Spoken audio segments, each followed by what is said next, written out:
Coming up on Chasing the Natty, either your league is already in their first week of playoffs or it's do or die time for those of you who have playoff games next week. We'll be here to recap an awesome week of action from week 10, run a few victory laps from the preseason, and of course, bring you a whole new slate of waiver wire pickups for those oh so important matchups in the weeks ahead. All this and more coming right after this.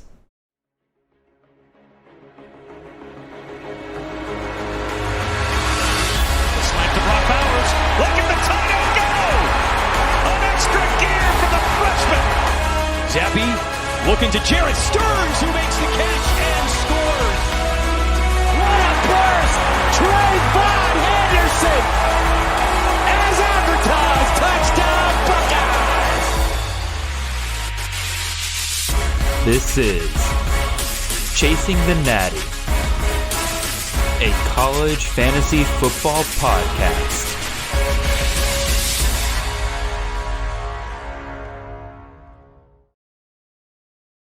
All right, welcome in everybody. This is Jared Palmgren, host of the Chasing Natty podcast. I hope you guys are having a wonderful ride to your work on this Monday morning. I hope you had a good ride to your work last week as well, because again, we needed to take a little break. Again, I had some master's work that I needed to catch up on, and also I just needed to take just a quick break, get myself rejuvenated for these last couple of weeks. It is playoff weeks for those of you who have 6 or more teams in your playoffs this week, and if you have only 4 teams in your playoffs, this is do or die week. A lot of you guys are probably one win away. You're just trying to avoid a loss to solidify your playoff spots moving forward. So we definitely got a lot to talk about and make sure that you guys are prepared for that this next upcoming week.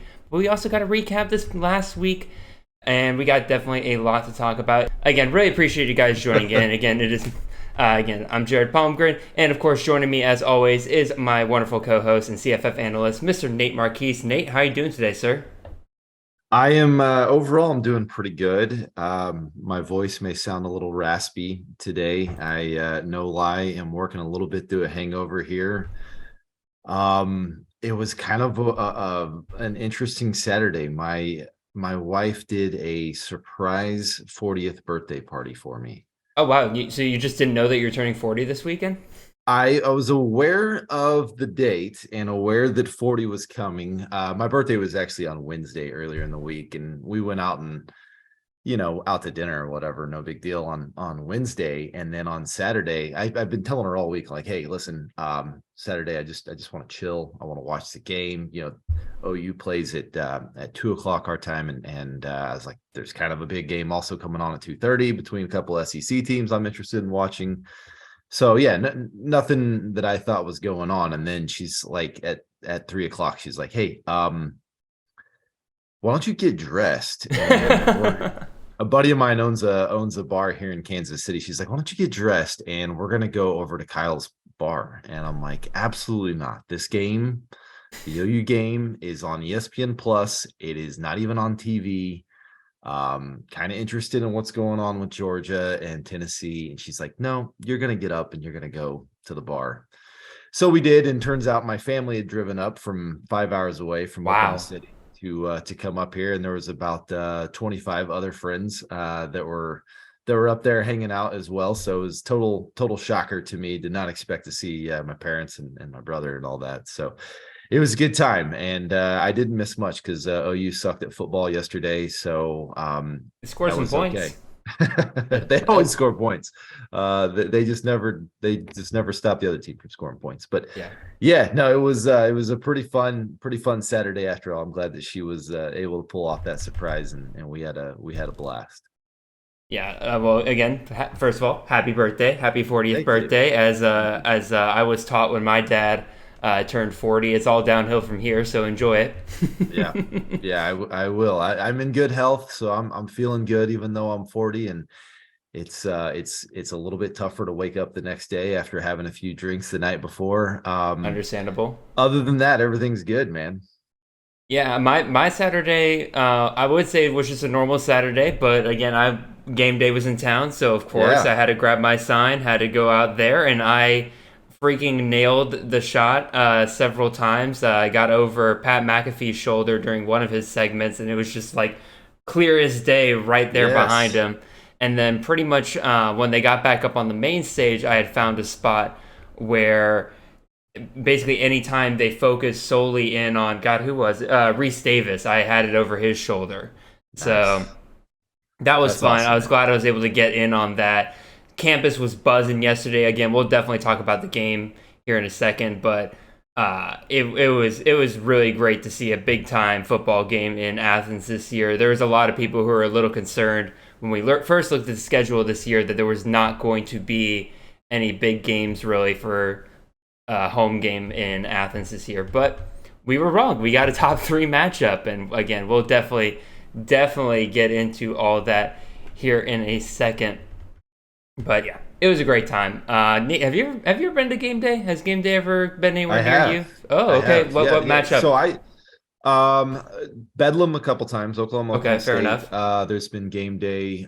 So the thing is so whenever I was in college, I lived a stone's throw away from the stadium there in Norman. And it was really cool. When they would have game day, it would be right outside one of the main entrances of the stadium. Nice. And so, yeah, I would just get up early and head over there. Now, again, I'm 40, so I'm old. Game day is different now than it was whenever I was in college in the early 2000s. So you could just get up, walk out of bed, get out of bed, walk over, and get there, right at 10 a.m., 9 a.m. or whatever. And it wasn't like that crazy. I mean, it was crazy, but it wasn't like it is now where you're having to show up, really early in the morning or whatever. But I mean, you'd be surprised. I got there about 9:30, and there's a ton of people and everything. Right. But this is actually my third game day I've been to in the last 2 years, because I was there last year when they came for Georgia and Kentucky, and then they also came for Georgia, Arkansas. They came for both those games, and so I've gotten to the point now where I've learned how to kind of weave through the crowd in order to get to the spots that I want. Yeah, it kind of helps that I'm a solo person in the crowd typically, so I'm not trying to bring people with me. But again, you'd be surprised how it is. It's a lot of fun, man. We would have a good time. Usually it'd be myself and my brother, sometimes my roommates. We would all get together. It was a blast, man. Game day is a good time. It really, really is. All right. We'll get into some of these recap of some of these awesome games from this weekend. We had another great weekend of college football. It kind of started off a little slow in the noon slate, I would say, but then things really kicked off for the 3:30 and the 7 p.m. slate. So we'll get all to that in a second here. But first things first, you guys know what I got to do. It's been 2 weeks since I've given my spiel, and it felt like I was missing something last week. Not only was I missing the love and support that all of you guys give me for CTN last week, but I also just had this feeling that I had to give my spiel out there to somebody. So now I'm going to give it to you guys again here. If you're watching this on YouTube, make sure you like, comment, and subscribe. And if you're watching this on YouTube, or if you're listening to this on podcast, come check out the YouTube show. I have started adding little graphics and stuff like that to kind of give you something to look at as well while we are doing the show. Again, obviously we have the main graphics here on the right side, but again, got a little ticker tape going down there at the bottom now, gives you a little insight into the top performers from the past week, top performers on the season as a whole. So come check that out. Again, little things that I'm doing to try to improve the show week by week. If you are watching this on YouTube, make sure you like, comment, and subscribe. If you're listening to this on podcast, go ahead and follow us there, and make sure you leave a 5-star review. We're part of the CFF team here at Campus of Canton. It is myself, the wonderful Nate Marquise above me, Brandon Sanders, and Chris Moxley. We got podcasts, articles, rankings, CFF tools for in-season and off-season stuff. So we got CFF ADP in the off-season. We got CFF in-season rankings for you guys. And then go check out the rest of the stuff we got going on at campusofcanton.com. Like I said, we got articles, whether you need CFF, whether you need DFS, whether you need prize picks, all that good jazz. Our entire team has got you handled. Oh, I forgot to mention Ethan Sowers and Chris K. They have been doing our DFS work, and they have been absolutely killing it and making sure that you guys can earn some money during your time during the season. So, yeah. Let's talk about some of these games from this past weekend, Nate. And I think it's because of my homerism, and I can't avoid my homerism, we got to start with Tennessee, Georgia. And, baby, it is good to be a Georgia Bulldog. It's the biggest game of the year. We should definitely start with this thing. Biggest game of the year. I let out a different side of me yesterday in terms of just a little bit of trash talking on Twitter and everything. Because, man, this game, I know, boo-hoo Georgia. Like, you guys have it so hard. But, man, the disrespect that Georgia was getting coming up into this game about how if Bama couldn't slow down Tennessee, how could Georgia slow down Tennessee? Tennessee's going to hang 50 on you guys. And I stated earlier in the week, I said Tennessee is not scoring above 35 on Georgia. And people were telling me I was crazy for that. There was no way that Georgia would keep them under 35. Well, guess what? Final score, 27-13. Probably would have been a higher scoring game had there not been an absolute deluge beginning in the second half, going into the beginning of the fourth quarter. Really slowed the game down all around, but even still, Georgia dominated in this game start to finish. Quavius Bennett is back. He's got the fade. He has the stats to back it up. He had 3 touchdowns in this game, 257 yards passing. Again, probably would have been higher had we not taken the air out of the ball completely throughout most of the third quarter. And man, Georgia was chucking that thing around. They looked more like what Tennessee was supposed to be looking like than Tennessee did. Yeah. So enough of my homerism. Nate, what are your thoughts, man?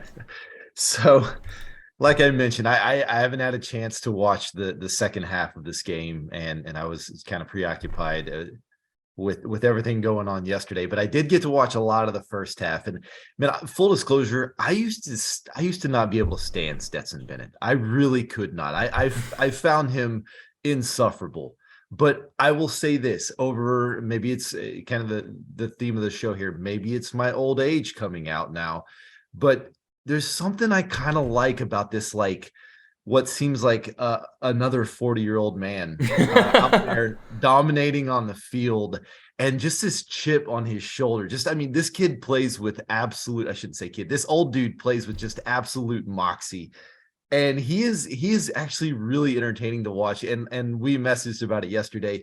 He's crazy fast. We talked about it before. This dude, that run he had on that touchdown over there towards the pylon, I was like, my God, every time I watch this guy run, I forget how fast he is. He's pretty damn fast.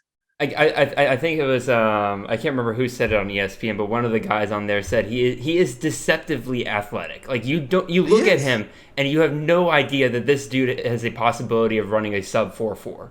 But then you see it on the field and you're like, holy crap, this dude can move when he needs to. I wish we would move it just a little bit more, but. But this idea that Tennessee was just going to go into Athens and just run their system up and down the field, have no issues whatsoever moving the ball, because that's what they did against Alabama. Number one, that game was at home against Alabama. This is on the road. It's a different environment, different situation. It's really hard to kind of run things as smoothly on the road, especially when it's crazy, like I'm sure Georgia was yesterday. Oh yeah. But also Georgia's just a better defense than Alabama is. Let's be honest. Alabama is, and there were signs of this even before the Tennessee game, they are not as good of a defense. They are not as sound as Alabama is, despite having just some absolute freak show athletes on the, on their defensive line, like Anderson and some of those other guys. Just, Georgia's just that good. And I'm like you, I was surprised that people thought that Tennessee was just going to be in and have no issues with them. I expected Georgia to win this game. I expected Tennessee to play a little bit better on offense, but like you said, maybe the weather was also a part of that towards the end of the game too. So instead of them scoring, 20 to 24 points, they only got to 13. Yeah, again, I think the weather took the pointage down from this game completely. Yeah. Both teams were kind of struggling in that deluge during that part. So Georgia only scores. Again, my whole thing was Georgia's going to score more than 36. Tennessee's not going to score 35. Georgia didn't reach the 36, but again, had there been fair weather throughout the whole thing, I feel like Georgia probably would have made it to 36 had they been able to run their whole offense. And then, to be fair to Tennessee, they probably would have hit above 20 points at some point if they were able to run their whole system.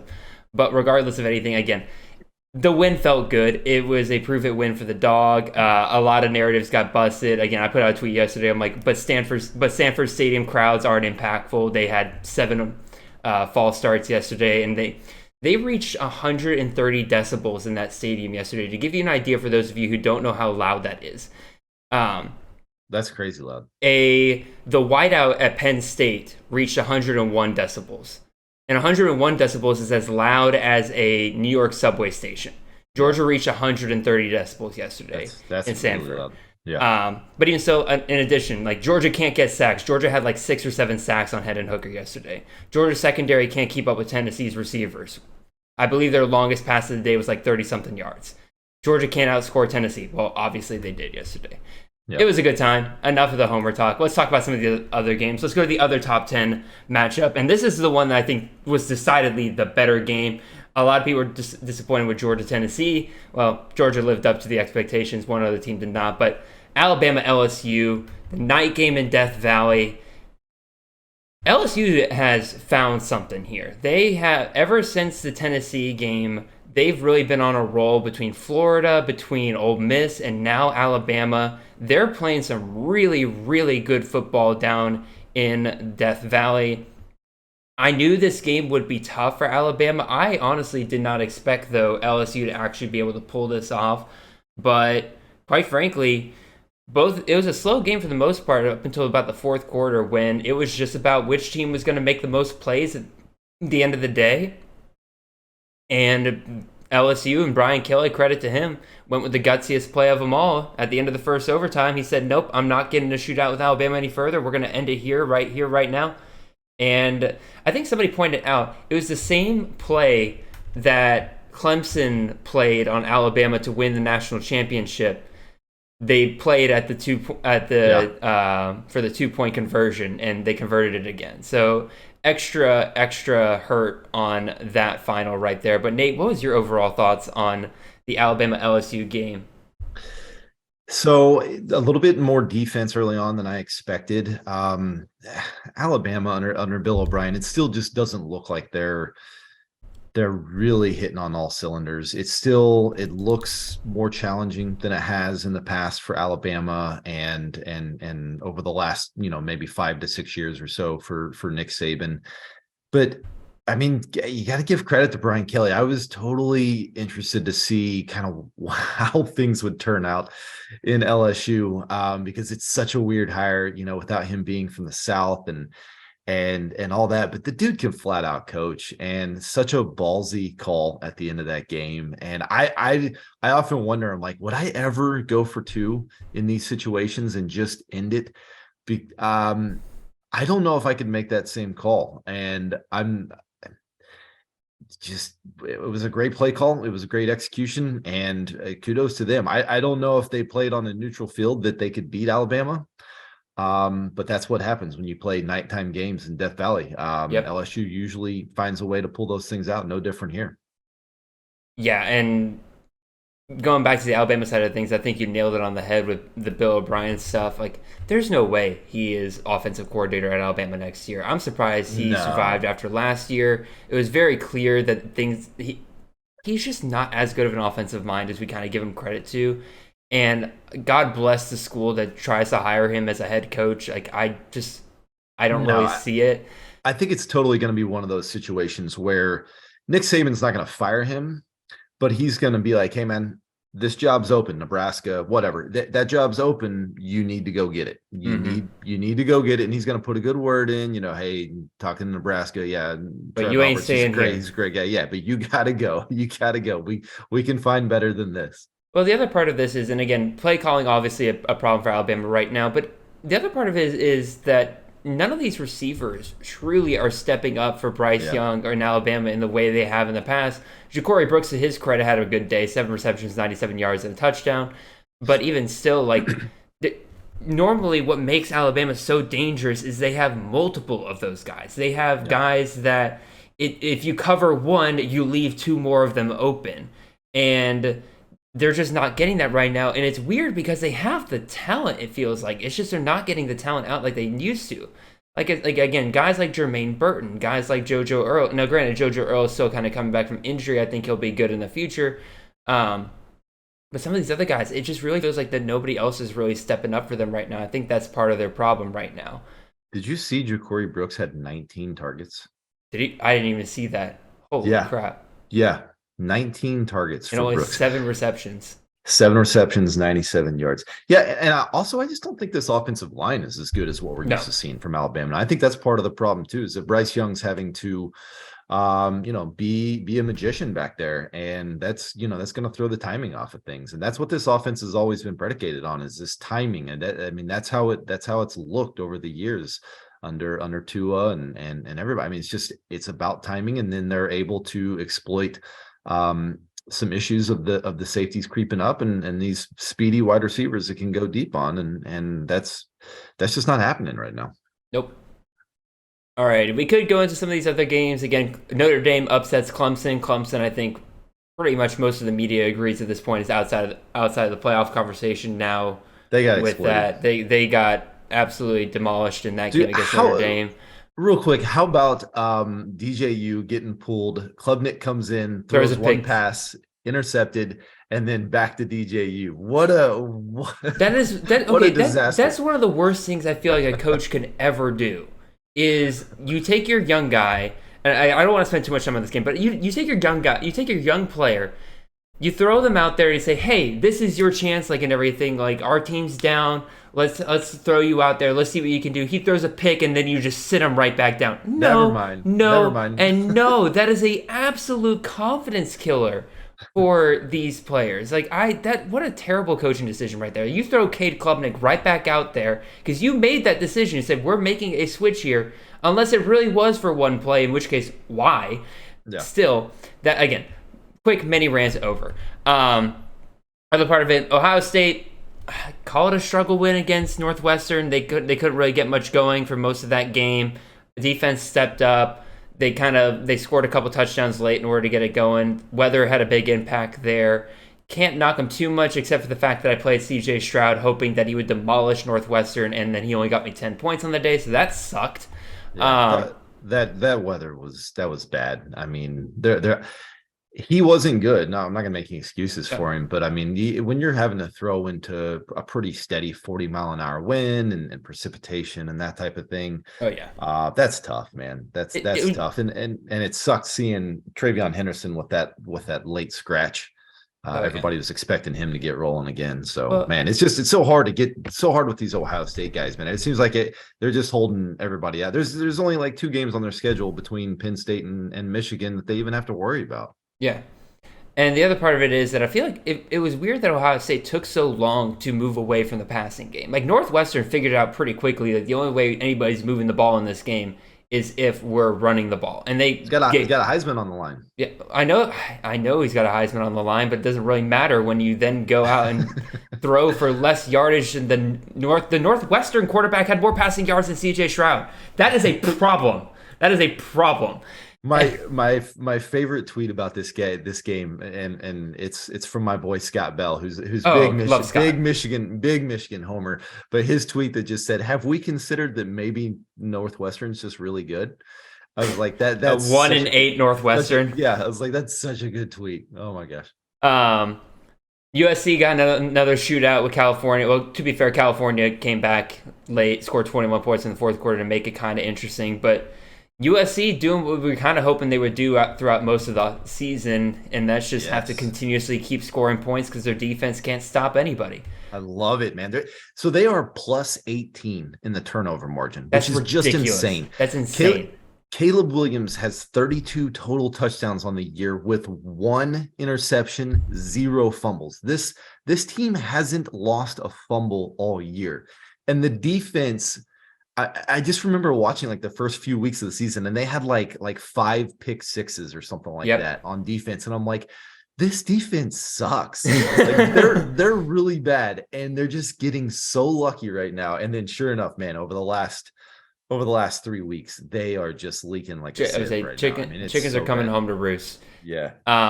Last game, I do want to spend just a little bit of time on this one because this is a CFF show at the end of the day, so we got to talk about a game that rewrote the record books when it comes to how many points can be scored in regulation for a college football game. Of course, we're going to talk about Houston SMU. Final score in this game, 77-63. No, that is not the score to a preseason college basketball game. That is a real football score right there. All in regulation. This is not LSU, Texas A&M going to 8 overtimes a couple years ago. No, this was all done in the allotted 60 minutes. Clayton Tune and Tanner Mordecai both had 9 touchdowns in this game. No. There were 16 touchdowns between the two of them. They both had 7 passing touchdowns, and they both had 1 rushing touchdown. Absolute insanity in this game. Like, what do you even start with this game? Like, I watched it, and it wasn't even like the defense. Like, obviously the defense was playing poorly. You don't score 60 points and 70 points on a team without the defense is playing poorly. But at the same time, I'm watching it, I'm like, this is just teams making plays right now. Like, some of the catches the wide receivers were making, the throws the quarterbacks were making were just perfectly on point. Nobody was getting overthrown consistently. Nate, what do you think, man? It's 2 really, really big time offensive minds that are meeting right here. It's Lashley versus Dana. And while it won't have the same cachet as when Oklahoma and Texas Tech got in that monster shootout a few years back, because there's not Pat Mahomes and Baker Mayfield making the plays here. I mean, you're not going to get that from Mordecai and Tune, but at the same time, I mean, geez, it was 56 to 35 at halftime. I mean, that's insane. And I mean, there's obviously, I mean, this is a case of just 2 really good offenses just happen to be clicking at the same time, and neither one of them have very good defenses. And sometimes we get these crazy shootouts, and it's beautiful when it happens. Shout out to Dwight Peoples and John Lobb in the Kings Classic League, where Dwight thought that him playing Mordecai this week would be the nail in the coffin for John Lobb, only to look at John Lobb's team, and John has played Clayton Tune across from him. And I'm like, I would hate myself so much if I'm like, yes, I played the perfect play. He had the perfect counter. Yeah. Dang it. Dude, imagine how many people had Mordecai on their bench just based off of his recent injury and the fact that he just hasn't been all that impressive this year. There's a lot of people that did not get the 10 touchdowns that he put up yesterday. I was one of them. I had him on the bench in 2 leagues. That's crazy. So yeah, that's a recap for the week and everything. Again, a lot of great football, but let's kind of move on here. And before we get to our waiver wire pickups and who you guys should be looking at for your playoff runs and everything, Nate and I feel like it's about time we take some victory laps. So again, we would have done this last week, but again, needed a break. So we're going to do it now. And we're going to go through 4 takes that we had during the offseason that we felt like we got absolutely right. If you want to hear about the things that we felt like we got absolutely wrong, go check out the show from 2 weeks ago, and you can definitely laugh at us for that. But first things first, let's talk about, we got 2 here that Nate and I are both kind of on. So we're going to kind of share the victory laps here, and then afterwards we kind of each have our own little individual ones that we feel like smiling big about. So first things first, let's talk about the Virginia Cavaliers offense. Nate and I were big time off of this offense the entire offseason. I did not draft Brenton Armstrong once. I may have picked up Keaton Thompson in 1 or 2 leagues where I felt like there might have been some value. And those leagues were definitely the ones that Chris K was not in, because Chris K took him about 7 rounds before I would have considered him. Dontavian Wicks I never got because he was always going in the 4th, 5th round. I avoided this completely, and it has been great so far. Nate, why don't you go ahead and talk about it, and I'll look up where these guys are finishing so far this year.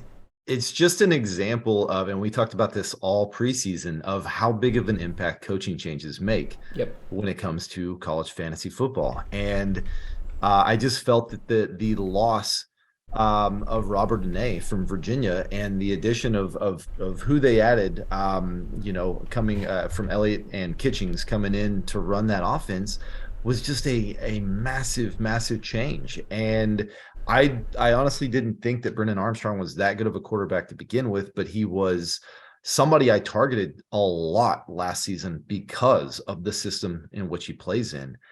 And I put out a tweet, and this was before Saturday's game. And obviously he played North Carolina, which definitely helps.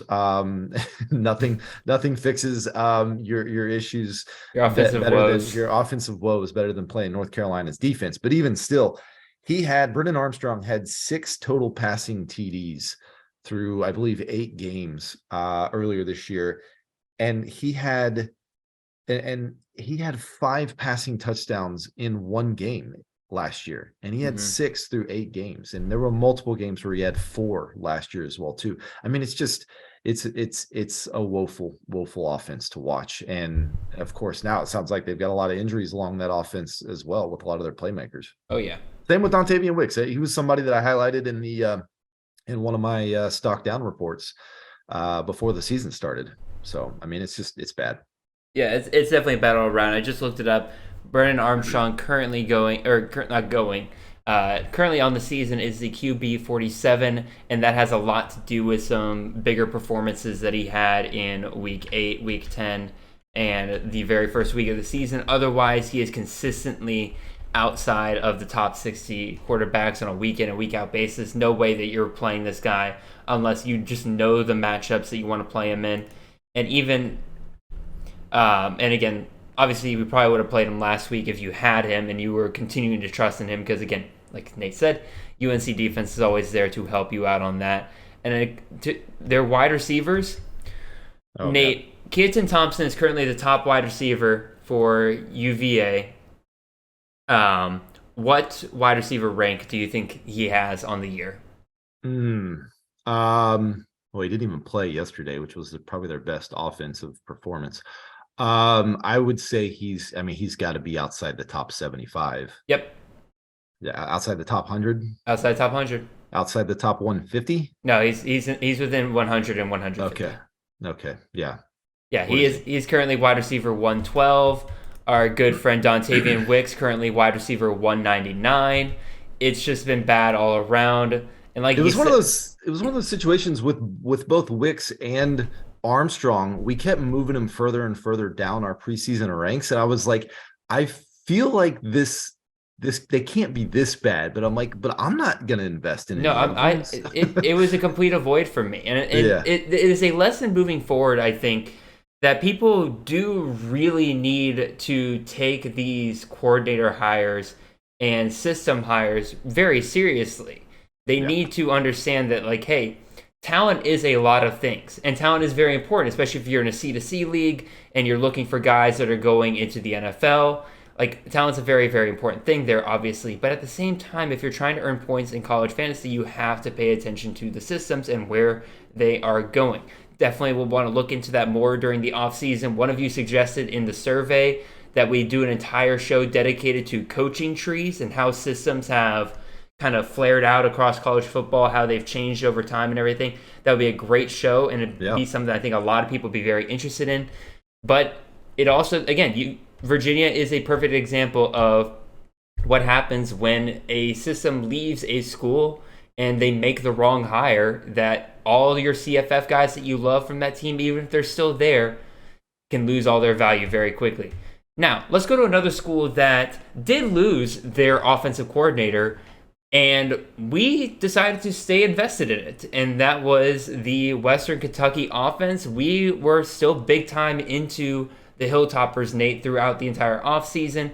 You called the idea of Austin Reed being the starting quarterback really early on, and I would have agreed with you had I not been getting word that it was Jarrett Doege the entire time, because I again, Reed looked like the better quarterback in my opinion, but once he got the job, I was getting him everywhere that I could, and he is now currently QB 6 on the year. He does not, again, I said this at the very beginning of the year, we don't need Zappy. We don't need Zappy for him to be a CFF option in throughout the season.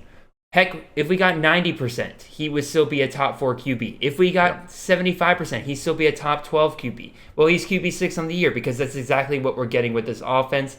They've been rolling. What do you think about it, Nate?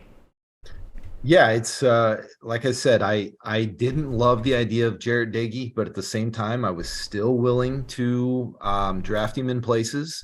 And then whenever he bounced out and it became Reed's job, I absolutely loved it because he's just simply a more talented player than Jarrett Doege to begin with, and there's no risk of there being a quarterback battle throughout the season should he not play well.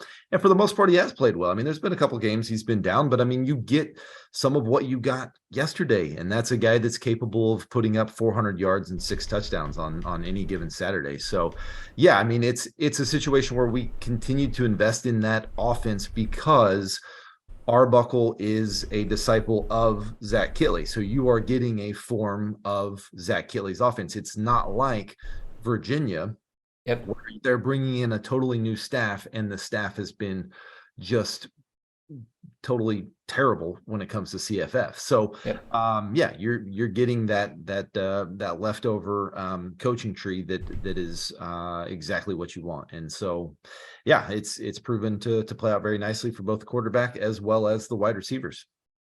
Yeah, the one thing I would say is a little bit different this year is that we don't have quite the Jarrett Stearns. We don't have we don't have the Mitchell Tinsley top 12 wide receivers here. We got Malachi Corley, he's currently wide receiver 25 in the year. He's been doing very, very well. David Davis, not as well, down at wide receiver 50 on the year, but he's had really good games here and there. They're just spreading the ball out a little bit more to different guys because guys like Dalvin Smith, Jalen Hall, Michael Matheson, these are all guys that have kind of stepped up for them. Joshua Simon, he gets a touchdown here or two there. We liked him at the beginning of the season. He clearly isn't as consistent as we would want him to be, but at the same time, like, I say that's a little bit of the difference here. But even still, like, clearly we still have a system here that's producing CFF guys on a week in and week out basis, so nothing to complain about there. Any more thoughts before we move on, Nate? No, I think we're good. All right. Well, Nate, it's your turn to go a victory lap on one of your takes from the offseason, and you nailed some Maction sleepers this year. So let's go ahead and talk about your two guys here. Yes. So I put out, before the season started, a G5 Dynasty Sleeper article that I'm pretty proud of, to be honest with you, because I knew that I was, these are deep sleepers. Like, a lot of the guys on this article are just simply guys that a lot of people that play fantasy football have literally never heard of. Nope. And that was kind of the point, and I knew that the hit rate would be really low on that article, but I mentioned a couple of the guys that I highlighted was Devontae Walker, wide receiver for Kent State, and then Cy Bangera, the running back at Ohio.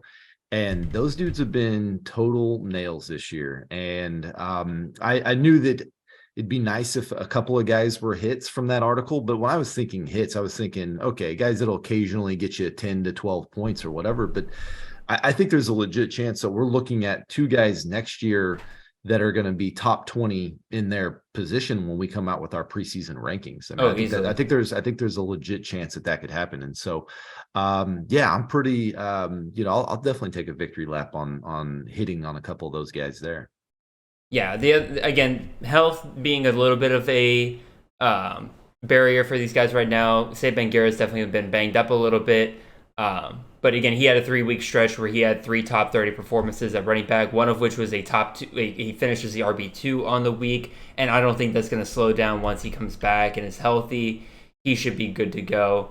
And then in addition to that, Devontae Walker, currently the wide receiver 23 on the year, easily outperforming our preseason wide receiver 1 for the Kent State offense, Dante Cephas, who is down as the wide receiver 60 on the year. Yeah. So Devontae Walker's been an absolute nail. Granted, he's been a little bit healthier than Cephas has during the season.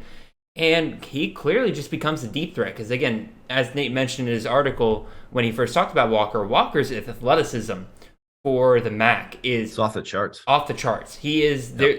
There's going to be hardly any defense that can truly stop a guy like Walker if he can get behind your guys. And it helps that they have a pretty good quarterback in Colin Schlee whenever he is healthy. Obviously, he's been banged up and he has been limited, but you have thought. I mean, I was just going to say he's somebody that most of what we do is geared towards CFF. But I mean, I know we have a lot of listeners that are also C2C guys, and Devontae Walker. It's not often you get Maction guys that get an invite to the combine, but if he puts up another really big year or two, he could get that invite, and he's somebody that will put on a pretty good show if he were in a combine setting. So.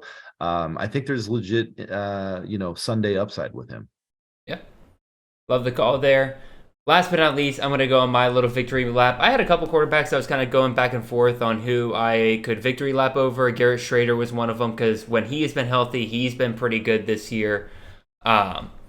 And he's been much better passing the ball. Once again, going back to system. He had a offensive coordinator come in there, Robert Rene, and everybody kept saying, he can't throw a football. He can't throw a football. Well, he gets a guy in there that can actually teach him how to throw a football, and wow, what wonders it can do. But I decided to go with Drake May here. Drake May was the guy that I was picking up at the end of a lot of best ball leagues because I just kept thinking, I'm like, if he currently has the inside track to get the job at UNC, if I were to know for a fact that he has that job locked up, he would be probably a top 6 quarterback for me this year. Because that's what Sam Howell was every year in the Phil Longo system at UNC. And so I'm like, and Drake May, I'm not gonna say he's better than Sam Howell, but at the same time, like if he can run that system just as well, he's gonna be a great CFF asset no matter what. So I just kept picking him up, and a lot of people kept saying like, "Oh, you're taking him too high." Criswell has just as good of a chance of winning that job. And then once the season started, it was very clear, honestly, that May had this from the very beginning. Because that first game, I forget against what FCS. I think it was like Florida West or something like that. A&M. Florida A&M. That was what it is. The Rattlesnakes or something. Yes. I don't know if you guys can see this, but our new foster cat just hopped up on the table. Everybody, this is big Drake May fan. He's a huge. Maxine was a big running backs fan. This is Fat Boy. Fat Boy, say hello. Fat Boy. Yeah, I did not name him. Real quick, I want to get off topic here, but again, his name is Fat Boy.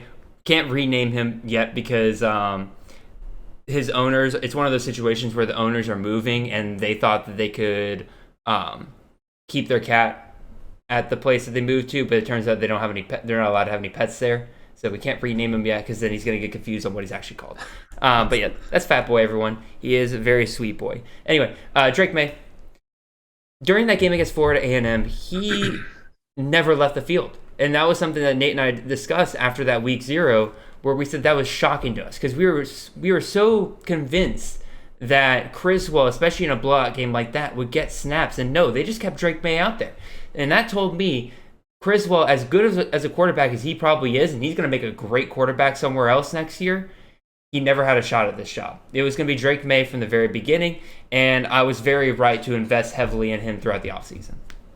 Yeah, kudos for you for drafting him as often as you did. I was not one of those people that did because I was terrified of the fact that he would not either win the job or at the first sign of him not succeeding that he could lose the job.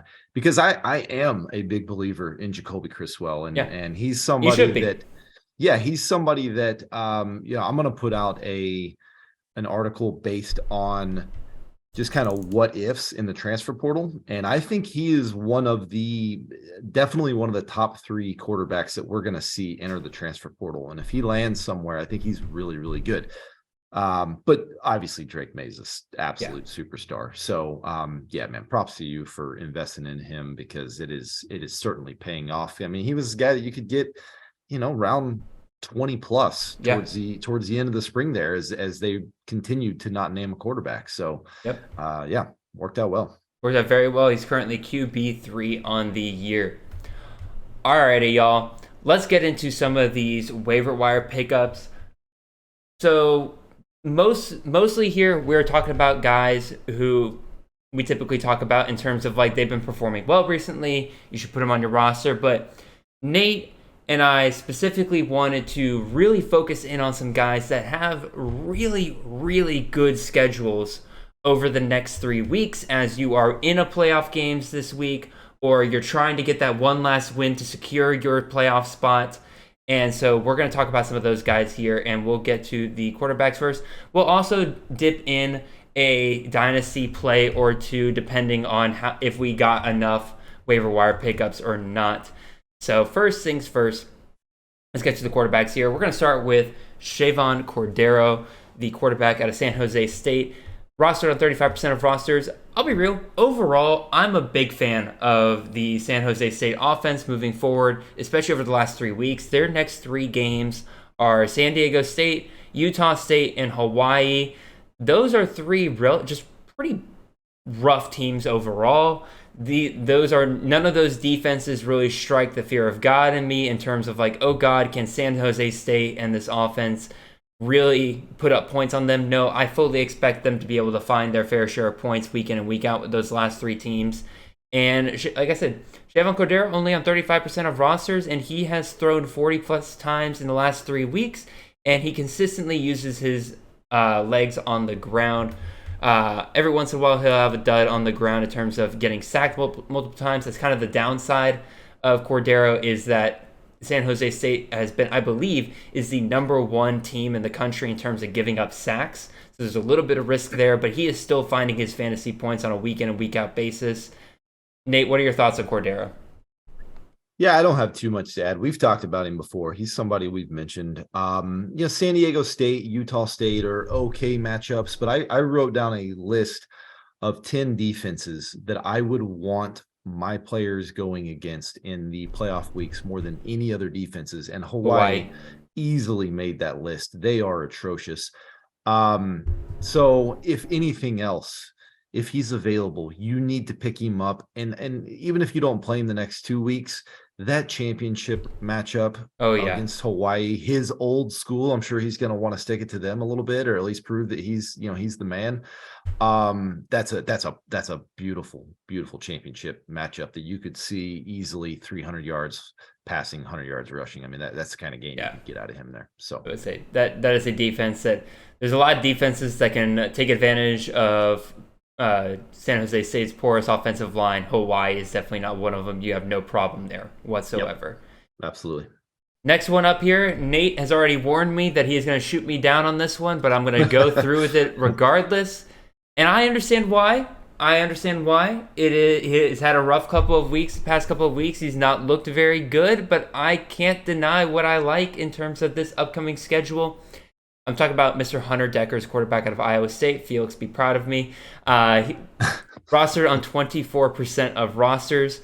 Upcoming weeks, he has Oklahoma State, Texas Tech, and TCU. Are there 3 secondaries in the Big 12 you would rather your quarterback go up against? I don't really think so. Those are all 3 teams that have definitely given up a ton throughout the air. And Hunter Dekkers has been getting quite the volume recently. Again, hasn't been doing a whole ton with it. Definitely struggled against Kansas State. Definitely struggled in the game against Oklahoma for the most part. 3 interceptions in that game. But even still, he's had several games this year of 30-plus points. He is absolutely a guy that if I were making a playoff run, I would go ahead and grab and stick him on my bench as a great backup option and somebody to plug into, especially if your top quarterbacks you're relying on definitely are somehow out, or maybe they just have a bad matchup in the playoff weeks and you just need somebody to plug in and think that he'll get 30 points on the week. So, Nate, I've already warned the audience of your intentions here, your malintentions here, but what are your thoughts overall on Dekkers? My thoughts would be start him. If you want 18 points, start him. And I hope that happens against me in playoffs, because I will beat you if you're playing me in the playoffs and your quarterback gets you 18 points. Listen, I put together an article recently where I highlighted the guys that I thought would have really a rise that they would see in the second half of the season. And Hunter Dekkers was somebody I put on there because of, like you've mentioned, these matchups. Here's the problem, though. Whenever I wrote that was before they played Oklahoma and West Virginia, who I would say are outside of maybe Kansas, the 2 bottom defenses in all of the Big 12. And he averaged like 17 points a game against those teams. And the volume's there, but the production is not. He's got 1 wide receiver that's producing. It's just they play a slow, kind of methodical type where you down. It's not what I want from a guy that I want to. I just don't know that I'd roll the dice on him in the playoffs. That's my thoughts. And I do think that Oklahoma State is a better defense than what they've showed lately. They're just all banged up, so you don't know what you're going to get out of them. I'll say that.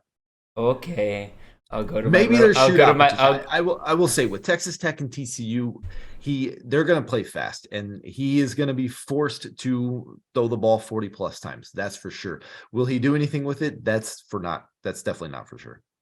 I'll go to my little hut of shame after you've completely eviscerated my hope for Hunter Deckers there. Let's go on to another guy that I'm hopefully that you can like a little bit better here, and that is TJ McMahon, the quarterback out of Rice. Yes, I am talking about a quarterback out of Rice here. McMahon has been on a roll recently. Against Louisiana Tech, scored 33 points. Against Charlotte, scored 25 points. Against UTEP, scored 29.66 points. Now, I can already hear you guys through the screen telling me, Jared, whoa, Jared. Those are terrible, terrible defenses. Like, you can't expect me to believe that he's going to continue to do that output if he doesn't go up against good defenses. To which I would say, yes, I would agree 100%. Here's the thing. Here are his next three matchups. Western Kentucky, UTSA, and North Texas. Two of which are in the bottom 20 in passing defenses. Western Kentucky, a little bit of a tougher matchup, but we have seen them give up plenty of points in different matchups throughout the season. That's the only one that I'm a little concerned out of those three, but even so, UTSA and UNT, plenty of shootout potential. We have seen McMahon really step up recently. He has two really good wide receivers, one of which we'll talk about later, one of which we've already talked about in Luke McCaffrey, the transfer from Nebraska, a younger brother of Christian McCaffrey. He has really stepped up at the wide receiver position.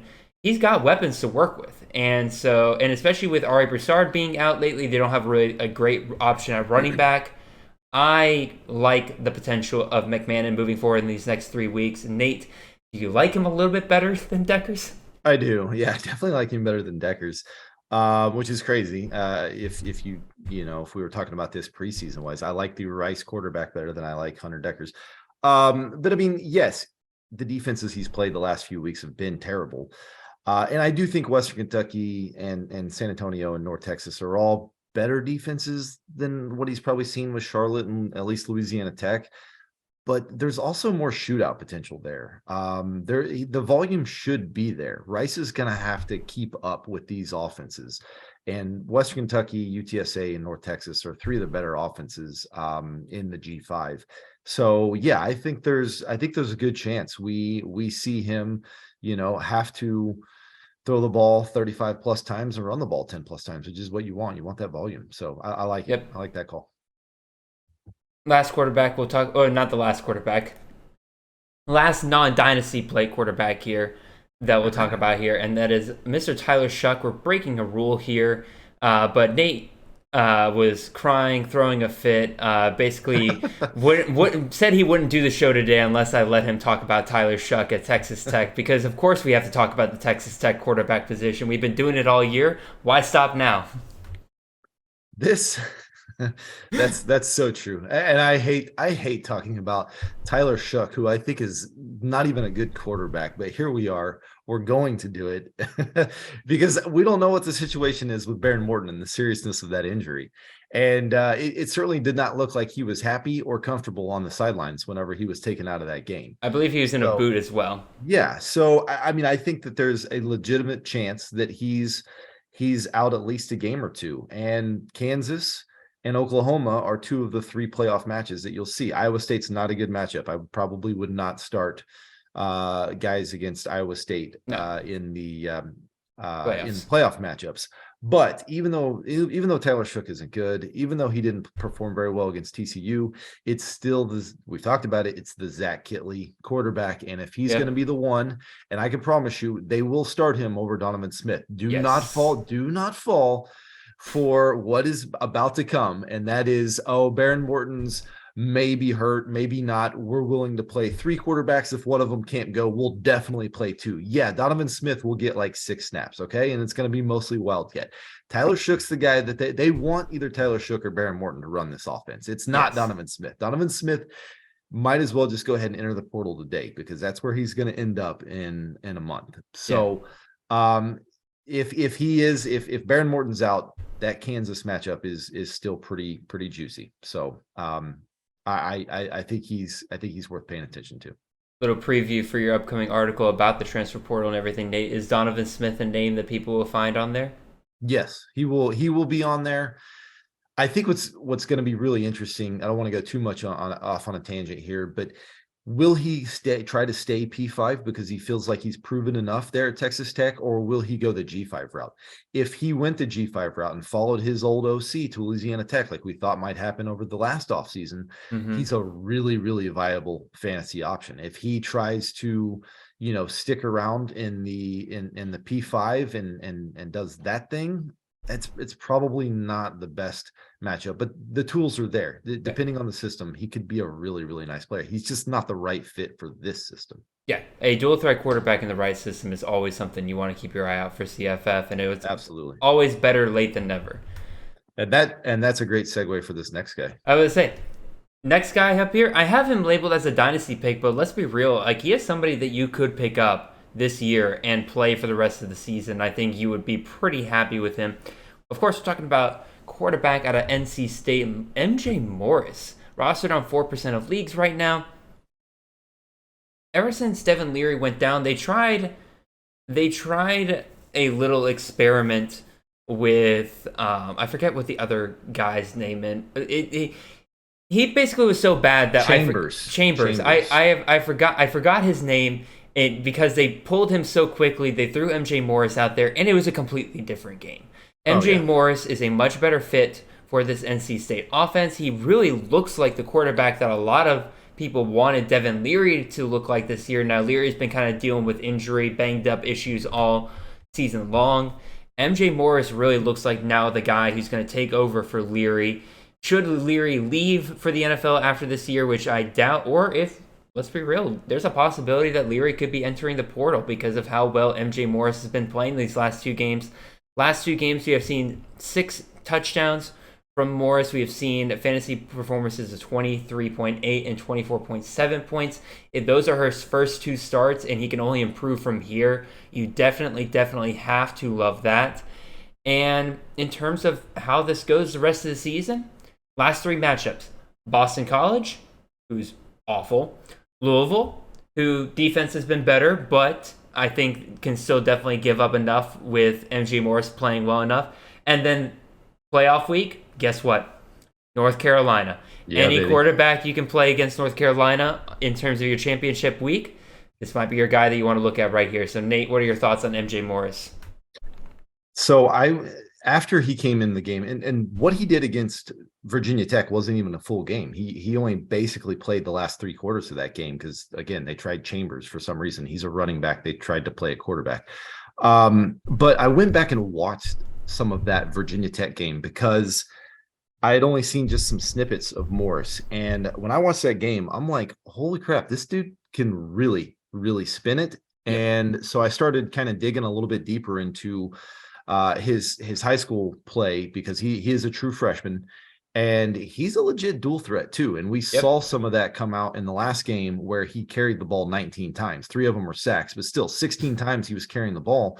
Take out the sack yardage and he had close to 60 yards on the ground. So he's somebody that can do it with both his arm and his legs. So, and you look at this, so dynasty wise sets up perfectly. Yes. I would say perfectly because you do have still that Devin Leary situation that needs to play out. But we've talked about it. If he puts on a show these last few games, and the matchups are nice, if he does, kind of writing's kind of on the wall for Devin Leary. You got a guy that's got 3 years left in the system, or you've got Devin Leary who's got 1 year left at most. Exactly. So, and yes, he's got North Carolina in the championship week, and he's got Boston. Boston College has actually gotten way worse than what their ranking is right now on defense. They've been so bad over the last few weeks. They made Duke look incredible. They made Connecticut actually look like a manageable offense. They lost to UConn. They did. Shall we say more? North Carolina made Drew Pine look like a fantasy god. Yeah. That's how bad North Carolina is on defense. So, yes, you want these matchups in the playoffs. And it just so happens he's also got a lot of dynasty value too. Yep. Exactly. Let's go ahead and move on to our running backs here. Same deal. We got 3 guys who are, well, we got 1 guy who's like a hybrid, kind of like MJ Morris was. It's like hybrid, good value the rest of the season, but also very much easily a dynasty play. two guys who are pure dynasty plays and two guys that are pure rest of season players here. Let's start with Elijah Green, the running back out of North Carolina. Nate, we've been all over this running back room pretty much from the start of the season, and we kept hoping it would be guys like Amarian Hampton, George Pettaway. Those who would be the guys to step up, especially after British Brooks goes down. Caleb Hood was there for a while. He looked like he might be the guy, and then now he's out for the season. So, of course, we're going to go back to Amarian Hampton, George Pettaway, right? No, because Elijah Green gets 22 carries and 91 yards and a touchdown in this game against Virginia.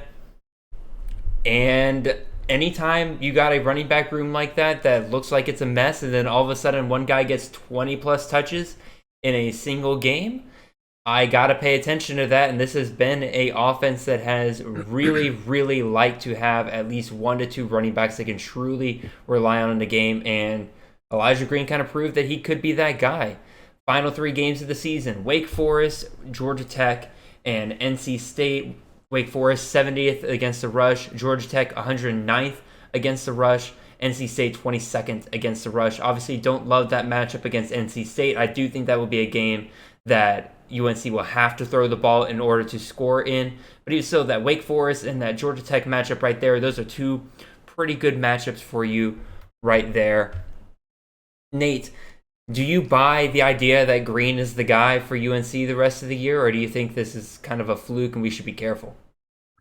I've been so puzzled, perplexed, just everything. Done. I've been done. Yeah, I've been done with this UNC backfield. I thought that it was going to be Hampton early in the season, just kind of ran with this job. We've talked about him many times. But here we are, and injuries have certainly played a role. But Elijah Green's looked good the last couple of weeks since he's been getting more of the load. And Virginia's not bad on defense, so it was a fairly impressive performance that he had. The thing that you're probably going to be looking at is he's going to be touchdown dependent. The good news is that UNC scores a lot of touchdowns, and they're around the goal line a lot. So, I think he is at least worth a look and probably worth a play here against Wake Forest and Georgia Tech. NC State just probably would want to base it on how he looks over the next couple weeks. And if he's still getting 20-plus carries, then you could probably throw him out there. Otherwise, probably not. But the next 2 weeks, he's certainly an interesting option. I'll say that. Yeah. Definitely feels like a guy that if he continues to get this workload can be a guy that gets you to the championship.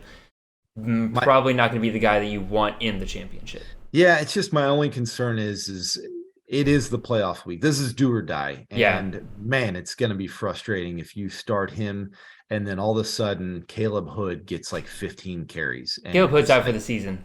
Oh, is he? Okay. Yeah. Well, that helps. But it doesn't really. Okay. A little morbid, but insert running back X, Y, and Z for North Carolina gets 15 carries. I will point out that he had 22 carries in this game against Virginia. Hampton and Pettaway did not get a single touch. So that is a little concerning about what happens when Did he get all the carries? He got every carry outside of Drake May.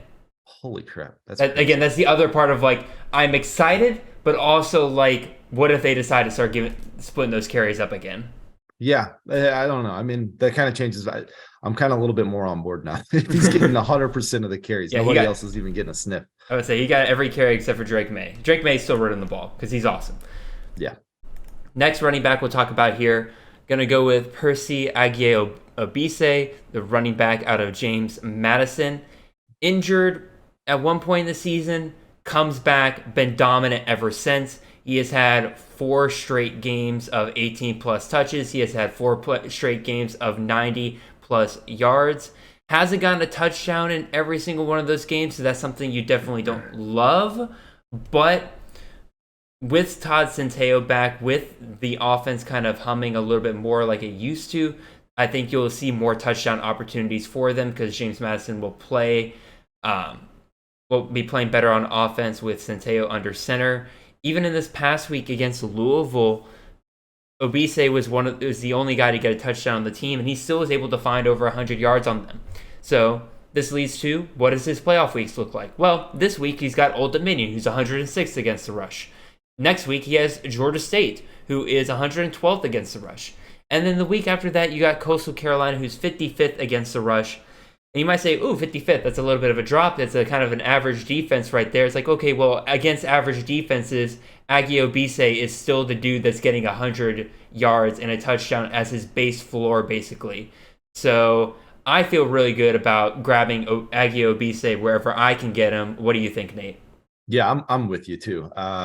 This is a guy that has gotten, on average 20 plus carries over his last handful of games here. And whenever he's healthy, they're just feeding him the rock. So I don't have a whole lot to add with it. He is somebody I would feel super confident is going to get me 20 carries, 90 plus yards and a touchdown. And that's really all you can ask for in a playoff week, is starting a guy with confidence. When you got guys like we mentioned, Travion Henderson just checks out. Izzy Abanaconda, Jaden Ott, where it's like 30 points or 5 points. Wow, I'm just talking about guys that you don't even know if they're going to start. Zach Charbonnet, Izzy Abanaconda. I mean, these are guys that just are late scratches, and you have no clue. He's somebody is going to be in there, and when he does, he totes the ball 20 times for 100 yards and a touchdown. So I like that. I like that play a lot. In fact, I would feel really confident starting him in playoff weeks. Yes, absolutely. Next up here, I got the dynasty play on this one. Again, this is a little bit of a hybrid play because this is a true freshman, but he's also a rest of season guy. And Nate, you definitely love him a lot. You asked for him specifically for today's show, so I'll let you get started here. Yeah, Katron Allen, running back for Penn State. Obviously, in the preseason, all we talked about, and rightfully so, was blue chip stud running back freshman Nick Singleton. But here we are, and I'd mentioned it a few weeks ago that I think at some point we're going to have a conversation about Katron Allen, in that same light that we're talking about Nick Singleton. And since then, he has been a monster. The last 2 weeks is against Indiana and Ohio State. I mean, he carried Penn State against Ohio State. He had 12 carries, 76 yards, and a touchdown. He's been really relevant in the pass game as well, too. 2 catches, 13 yards and a touchdown. That was against Ohio State. And then Saturday against Indiana, 18 carries, 86 yards, 3 touchdowns, 2 receptions, 72 yards receiving. So he's clearly their go-to guy. He is definitely outproduced Nick Singleton lately. And I think we can still count on Singleton and him being kind of a 1A, 1B scenario. But they have Maryland, Rutgers, and Michigan State to finish their season. And that's beautiful. Those defenses are not very good. And Penn State is going to lean on the 2 stud true freshmen. And I think Katron Allen's going to be the beneficiary of that. Yeah, again, I expect better weeks for both Singleton and Katron Allen moving forward. None of this passing game for Penn State has really not stepped up this year. You don't have a Jahan Dotson out there. You have Parker Washington, Mitchell Tinsley, and Keandre Lambert-Smith, who all 3 of them could end up going to the draft this year. Just even more incentive to rely on both Allen and Singleton moving forward. But I agree with you. Allen, at least from a CFF perspective, is the better one to have right now in terms of the guy you play in there. We'll see what Singleton does next year in terms of maybe a offseason in the system will allow him to kind of step up just a little bit more. But for now, Allen's definitely the guy that's producing. So I ain't going to argue with you one bit in terms of him being the guy to pick up from a just pure CFF perspective. A couple honorable mentions I want to throw out here that these are not guys that we're putting on. I put up these guys in honorable mention mostly because I don't love their upcoming schedules too much, but I still think they're pretty good CFF plays. You can pick them up. They need to be on rosters. Cody Schrader, the running back at Mizzou, he's that dude from Mizzou now. It is very clear. Eli Drinkwitz has said this is our guy moving forward. He's going to be the one getting the lion's share of the carries. This past week got 22 carries. So I believe him. I believe that Schrader, if you get him in the right matchup these last couple of weeks, he could be really good for you. And then I already told you guys I really like where San Jose State is going these next 3 weeks. And I'm going to go ahead and throw out their running back, Kyrie Robinson. They're going to be scoring enough points where he's definitely going to get some points each week. And he's been getting points these last couple of weeks. He's been averaging anywhere from about 14 to 19 points every given week. And like Nate said, if you can rely on that week in and week out during the playoffs, that's all you can really ask for. So one thing on Schrader, go ahead. Missouri in week 12, so in the semifinals week, they do play New Mexico State. So God, that's gonna be brutal for people. 25 touches basically his last 2 games. Let's hope that continues against Tennessee, and then you get New Mexico State, which is really nice. Yeah. I'm a little concerned about Tennessee because Sure. it's in Knoxville, and their Russian defense has been good against. Do not start him against Tennessee. Do not. But if he can prove he's still the man, and he comes out of that game, with another 15 plus touches, then you get him against New Mexico State, which is awesome. All right, let's move on to kind of 2 pure dynasty plays here. A lot of people are actually suggesting that you pick up this guy. You're picking up this guy in terms of a pure CFF play this year. I don't love his next 2 weeks matchups. That's why I didn't make him an official play. But I'm going to talk about the running back at a UCF, RJ Harvey. This dude's overtaken Isaiah Bowser as the lead back for this Central Florida offense. He is just a more dynamic guy. In this last week against Memphis, now granted, Memphis not a great rushing defense, but it's still averaged almost 9 yards a carry. Dude is very, very good compared to Isaiah Bowser. Clearly, Gus has realized this and has kind of moved forward. Also, I just realized something. Gus Malzahn's on offense. The place where running backs become quarterbacks and where quarterbacks become running backs. Because I believe RJ Harvey was quarterback at Virginia before he came over to Central Florida. So a little fun fact for you there in case you ever need that on a sports trivia night. But again, I don't love his next two matchups. Again, he'll get the volume. He's averaged 17.5 carries over the last 2 games. So that's always great. But then in championship week, he goes against South Florida. They're the 112th ranked rushing defense in the country. If you can hold on to him until then and he is still the main dude, that is going to be an absolute gold mine for you to have him that week. So Nate, what do you think about Harvey? Yeah, I love Harvey. He's somebody, and we've talked about it, that, man, I'm working on a dynasty article that should, I'll plug it right now. It should come out next week. I'm going to highlight about 15 to 20 guys that I think are legit fantasy dynasty options for next year. And he's somebody that's got 2 years of eligibility left after this one. But I'm one of my rules is I'm trying to keep it below 5% ownership. And I just have a feeling because I got caught up with birthday stuff and didn't get it out in time last week, that I'm going to regret it, because he's probably going to be picked up everywhere now this week and be well over 5%. I'm going to have to scratch him. But I saw the writing on the wall a couple weeks ago when they started playing Temple. I started looking at snap counts, and he was creeping up on Bowser. And then then he really performed well against Cincinnati, and now he's followed it up again. Yeah, they have finally said, okay, Bowser, you're fine. We'll use you around the goal line and that type of thing. But my God, you're inefficient. We're taking RJ Harvey because he's very efficient, and he's got better size than Johnny Richardson. So he's a good candidate to get a lot of touches going forward. Yeah, and Bowser's out of eligibility after this year. So they're not worried about him next year. Yep. And we shouldn't be worried about him next year.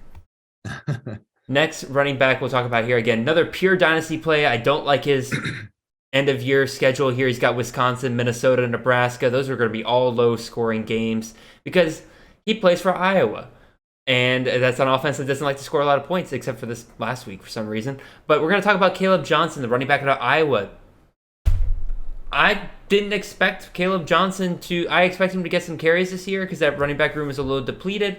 I did not expect him to be the guy by year's end, but here we are. Against Purdue last week, 22 carries, 200 yards, and a touchdown.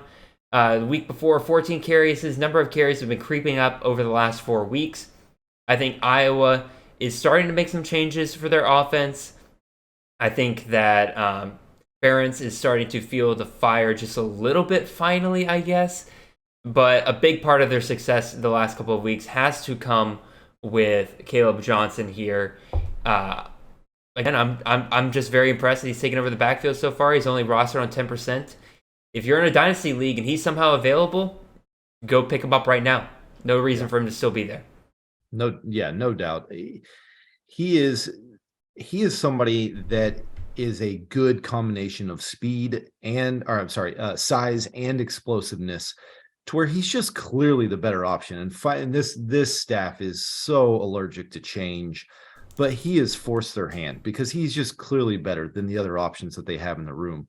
And I'd really cautioned people on investing in Gavin Williams before the season started.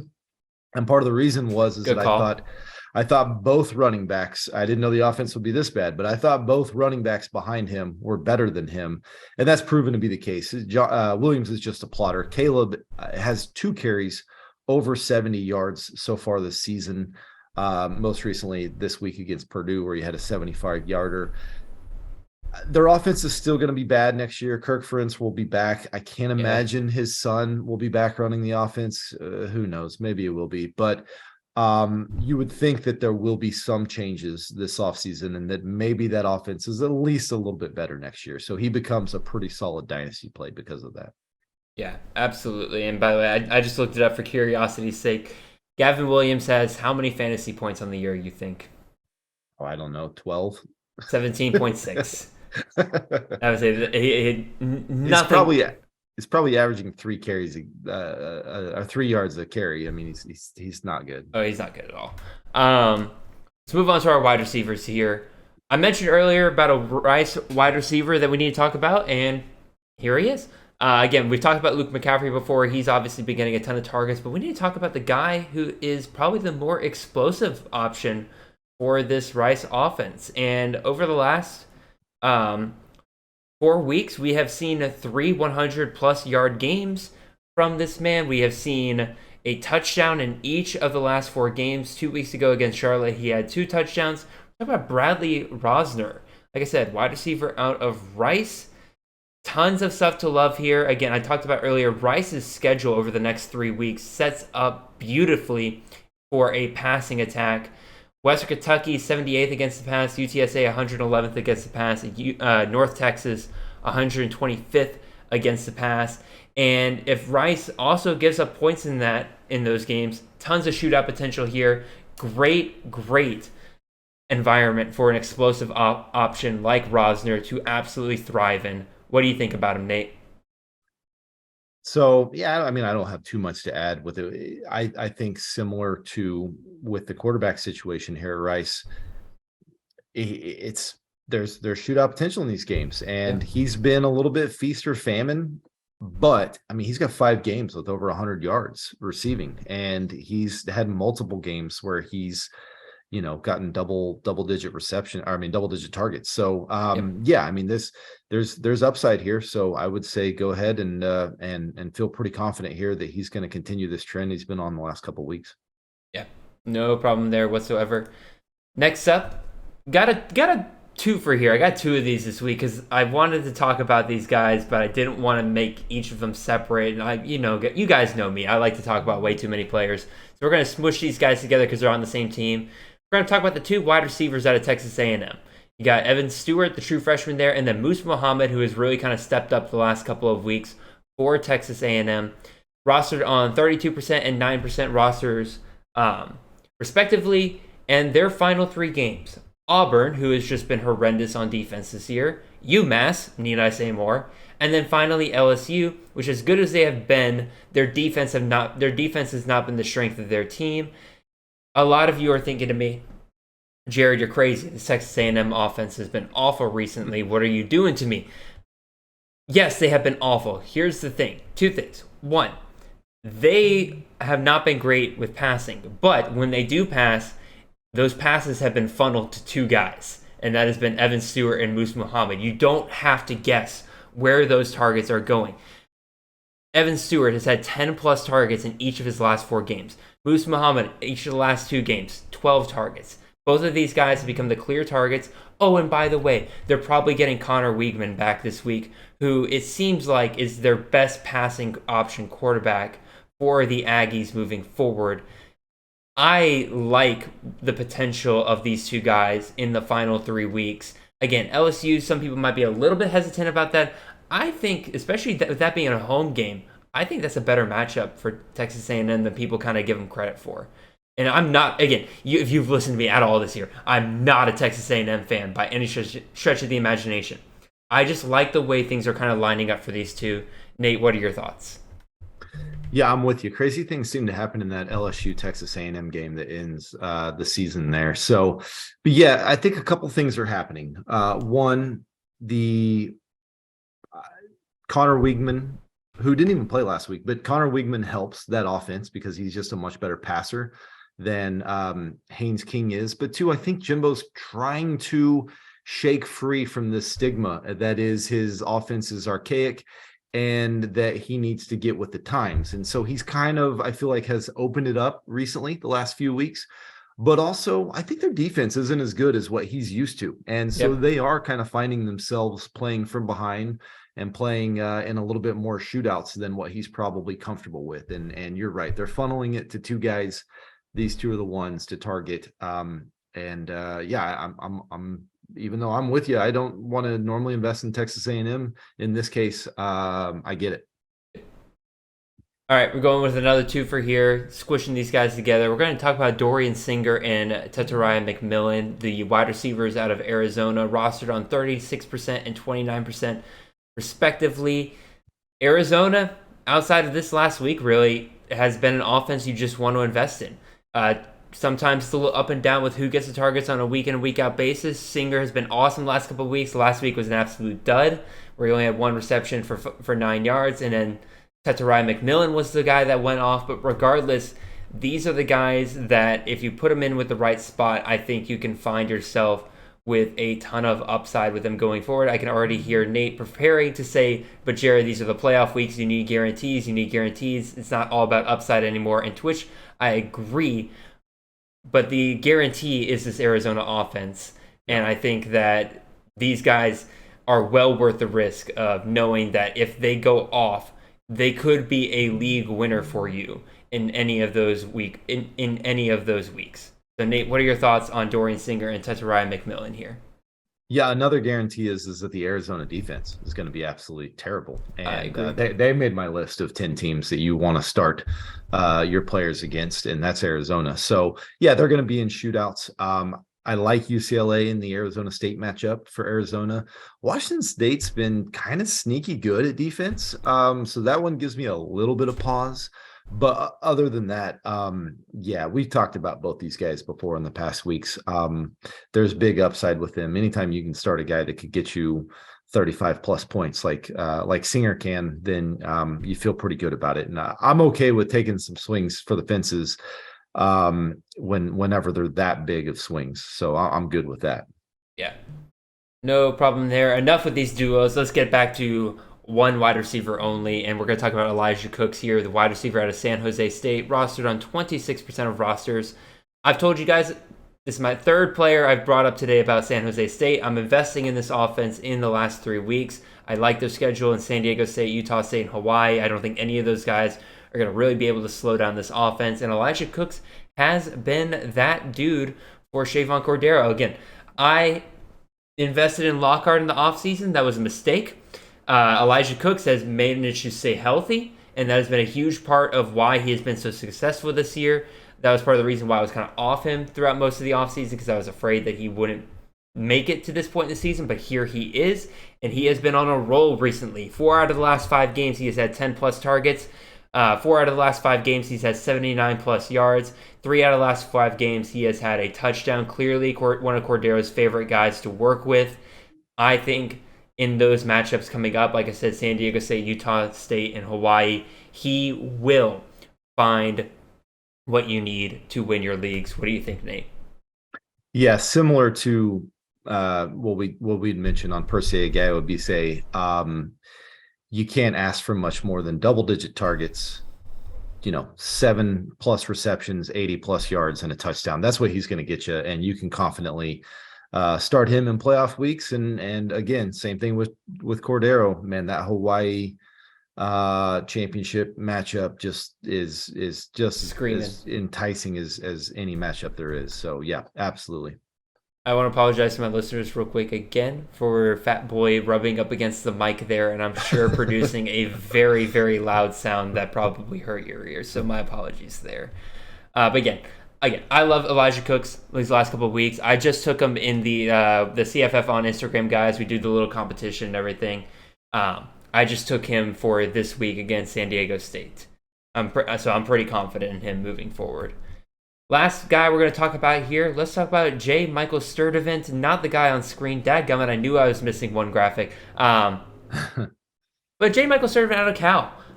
We knew that there was a possibility of this Cal offense having a little bit more passing ability with the addition of Jack Plummer coming from a place like Purdue where they pass the ball a whole lot. He was probably going to be a guy that could open them up just a little bit more, and there was going to be some wide receivers that were going to benefit from that, and it looks like it is going to be J. Michael Sturdivant down the stretch here. Last 4 games, he has seen 10-plus targets in each of those. He has not really seen the yardage that a guy like Elijah Cooks has been seeing, but he has reached 100 yards in one of those games, and 3 out of the 4 games he has seen touchdowns. And in one of those games, he got 2 touchdowns in it. He is going up against Oregon State, Stanford, and UCLA. None of those teams strike me as teams that will be able to completely shut down Cal in the final weeks.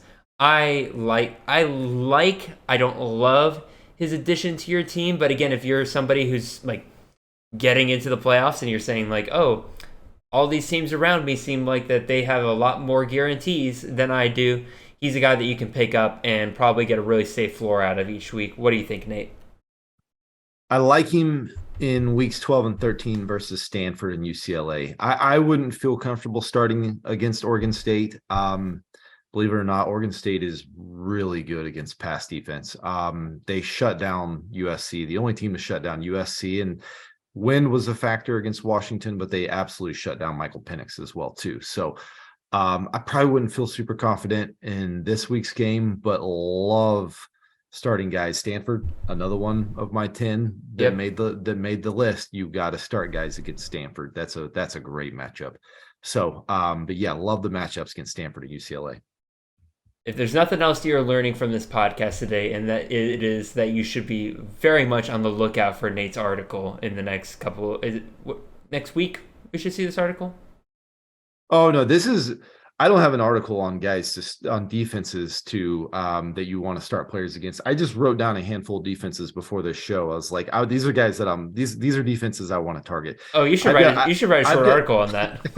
I think people would really, really enjoy that. Wink, wink. I do have a dynasty article coming out. It'll land by midweek, so expect it by around November 10th or so.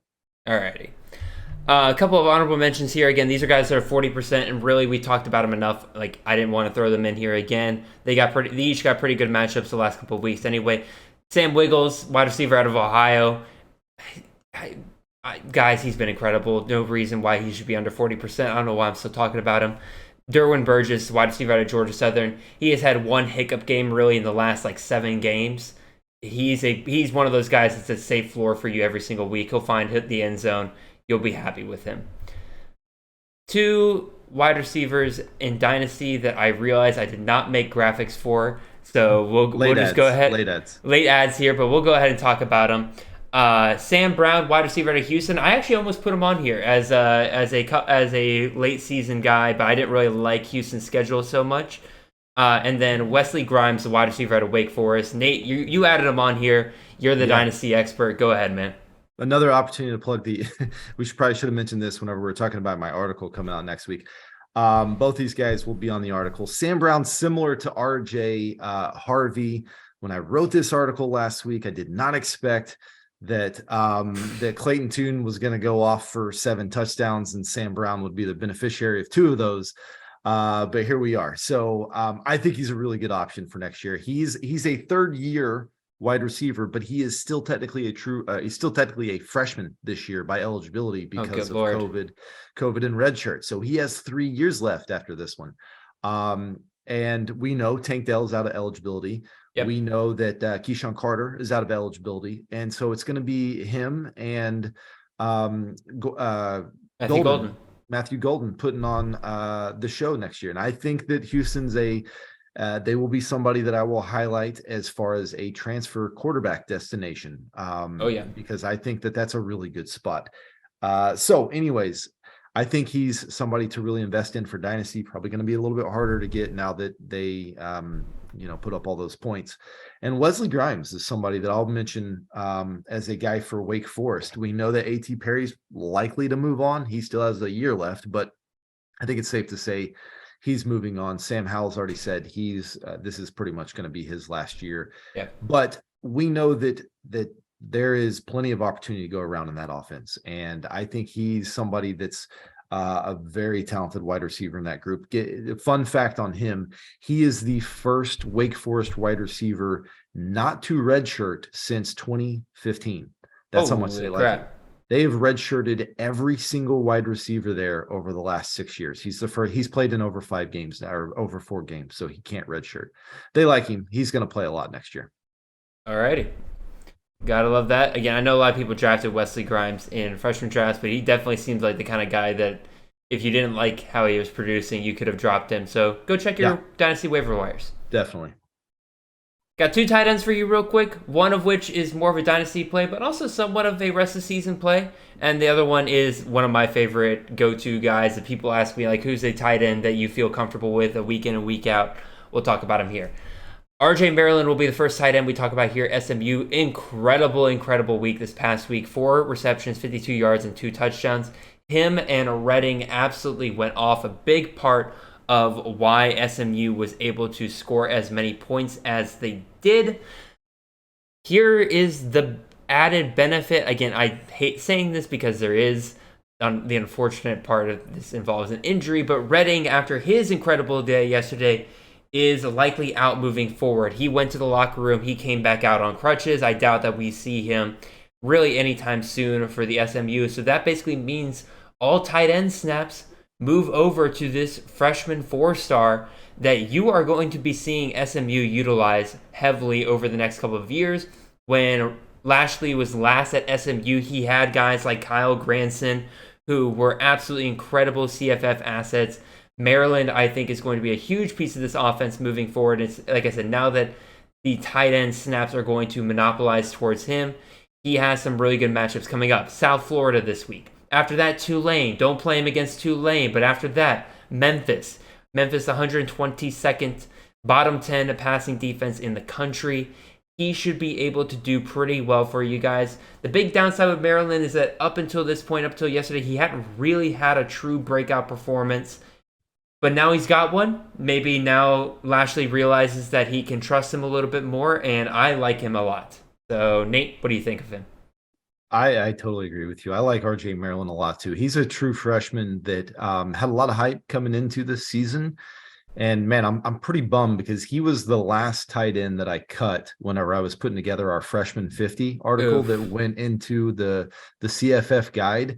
And it was really just because I thought Nolan Matthews was going to be pretty good there at tight end, and he's done nothing, and which is pretty surprising. But RJ Maryland has all the tools, and he's going to be a good receiver the rest of this season. And I think moving forward too, Lashley does a really good job of using his tight ends there. Yeah, especially when you have ones as talented as Maryland. Absolutely. Like Maryland could have gone to several big time schools, and he decided to stay home in Dallas. So gotta love that.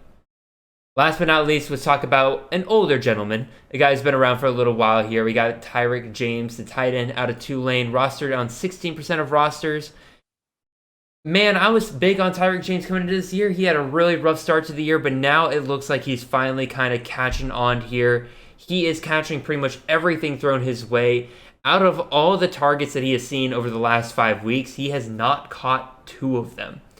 That is all. Like I said, he has been seeing very good production. He has seen anywhere from 3 to 5 targets pretty consistently. He has found the end zone in 3 out of the last 5 games. And his schedule coming up is a little rough, I would say, mostly on the defensive side. Again, UCF and Cincinnati, probably not great matchups just from the side of it. But at the same time, he is somebody that, like, Tulane isn't the kind of team that is getting into a ton of shootouts. They're just a very efficient team. James is going to have his role week in and week out, whether or not they're scoring 20 points to win the game or whether they're scoring 45 points to win the game. He'll be involved moving forward. They seem to be very trusting of him right now. And if you're looking for a tight end to just give you a safe floor week in and week out, I think James is your guy for the playoffs. What do you think, Nate? Yeah, I'm with you. I think there's maybe 10 or 15 tight ends out there that I think are pretty good locks to get you double-digit points, and he is definitely in that group. So He's somebody I feel confident starting in playoff weeks and think that I'm going to get 10 to 15 points out of him. Yeah. Again, there's like this subgroup of tight ends out there at this point where I'm like, okay, you want safe floor, James, Spanford, those are the kind of guys. And then we hadn't talked about James in a while, and he was one of my favorite tight end waiver wire guys last year. So yeah, we'll keep it going. Totally agree. And with that, I think we will finish our show up there. Nate, you have been phenomenal, sir. Sorry we've gone a little bit long here. But again, we had a lot to talk about, had some great games to recap, got to do a little victory lapping, and we got to talk about a wide variety of different guys you could be picking up for your CFF leagues, whether it be Dynasty, whether it be for the playoff runs as well. Nate, we've been teasing your article pretty much the entire show, but anything else you got coming out for people? No, just this week will be the some dynasty options, some deeper options. Like I said, I want it to be, in below that 5% ownership range, so that these are guys that you can almost guarantee are going to be out there. Some of them may have crept over that based on their past week. Maybe. But be on the lookout for that. And then I'm going to have a totally tinfoil hat galaxy brain article coming out on transfer destinations and QBs that could be ending up there. So be on the lookout for that. It's going to be a super fun read. I can probably, it'll probably be the most interesting article that I think I've put out. It's going to be just like that gif of Charlie in the mailroom from It's Always Sunny trying to do all the conspiracy plots. That's what this article is going to be about. What if this guy enters the portal and he ends up here? How's that going to look? It's going to be so fun. I cannot wait. And is this only quarterbacks, or are you going to be doing one of these for running backs, wide receivers as well? It's definitely going to be quarterbacks because it's easier to kind of place those pieces, because there's only one quarterback per team. Makes sense. That's getting the run. There might be some running backs that get involved as well too. We'll see. I see how crazy I want to get with it. I need you to make one of those boards, Nate, and take a picture of yourself and then make that the header of the article. It would be absolutely incredible. I'll take, when I take the picture, I'll have a cigarette just kind of hanging out of the side of my mouth, and just like Charlie from the mailroom. It's gonna be great. Exactly. It'll be a little arts and crafts project for you and your daughter. Perfect. Alrighty, again, guys, lots of great stuff. Again, go check out all the rest of our stuff at campusofcanton.com. Make sure if you're listening to this on podcast, go check out our YouTube channel just to come see all the pretty graphics. Again, I work hard on them, so would appreciate if you guys see them. So again, really appreciate all of you guys. It's great to be back, and I can't wait to help you guys win your CFF leagues in these last 3 weeks. So really appreciate you guys, and y'all have a wonderful and blessed day.